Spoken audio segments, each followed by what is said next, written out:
Ma'am இப்போ தளபதி விஜய் அவர்கள் சங்கீதா அப்படி டைவர்ஸ் மேட்டர் வந்து கொஞ்சம் பெருசாக போயிட்டுருக்கு. அதனால இந்த ஜீவனாம்சம் அப்படி இப்படிங்கிறப்ப இவங்ககிட்ட பணம் புகழ் எல்லாமே இருக்குது. இதே மாதிரி கிராமப்புறங்களில் அந்த மாதிரி சாமானிய மக்களுக்கும் இதே மாதிரி பிரச்சனைகள் வந்துச்சுன்னா அவங்களும் இந்த மாதிரி ஜீவனாம்சம்லாம் கேட்கலாமா, முடியுமா? ஜீவனாம்சம் கேட்கலாமான்னா கண்டிப்பாக கேட்கலாம்.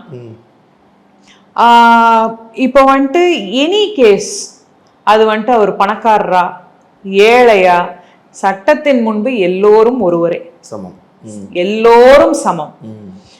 என்ன விஜய் சங்கீதா மேட்டர்ல அவர் கொடுக்க வேண்டிய செட்டில்மெண்ட் கோர்ட் தீர்ப்பு சொல்லுச்சுன்னா அதனுடைய குவாண்டம், அதனுடைய அமௌண்ட் வந்துட்டு பெருசா இருக்கும்.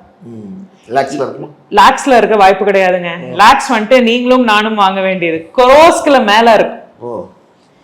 இதுவே ஒரு சாமானிய மக்கள், நான் ஒரு விவசாயி, கூலி தொழிலாளி, வீட்டு வேலைக்கு போறவ அப்படின்னா ஆல்வேஸ் கணவர் வந்துட்டு is duty bound to maintain his wife.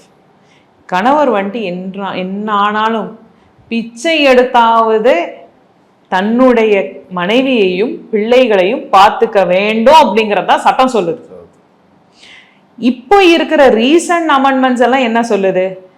Wife வந்துட்டு சம்பாதிச்சாலும் கூட ஹஸ்பண்ட் வந்துட்டு மெயின்டைன் பண்ண ஒய்ஃப், இதுதான் சொல்லிட்டு வருது.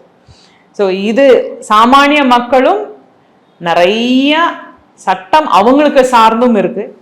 கிரிமினல் கேஸ் படி நம்ம கொண்டு போகணும்னா அப்படியும் கிரிமினாலிட்டி மேக் ஓவர் பண்ணி நம்ம வந்துட்டு பெட்டிஷன்ஸ் ஃபைல் பண்ணலாம்.